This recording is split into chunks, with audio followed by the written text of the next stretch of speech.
आहे 3 शाखेला धमाका राहणार आहे, लक्षात घ्यायचं आहे।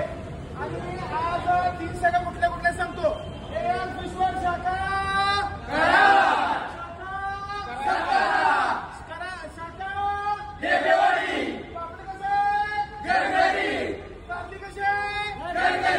मित्रांनो पापड बघताय, पापड कसं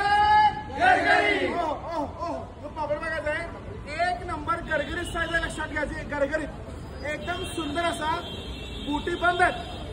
पण हा पापड आपल्या एन फिशला आलेला आहे फक्त 360 रुपये किलो। किती रुपये? 360 रुपये। सातारच्या शाखेला देवेवाडी आणि कनेरला लवकरात लवकर यायचं आहे। बाकीचा माल रावस असेल, मोठा पापड असेल, तर हा पापड असेल, तर तारली असेल, भरभरून मासे सगळे आलेले आहेत। लवकरात लवकर इंस्टाग्राम, फेसबुक, युट्यूबला फॉलो करून टाका आणि यो व्हिडिओ यूज करून टाका। सगळी लक्षात घ्या, जास्तीत जास्त प्रेम द्या। खुश राहा।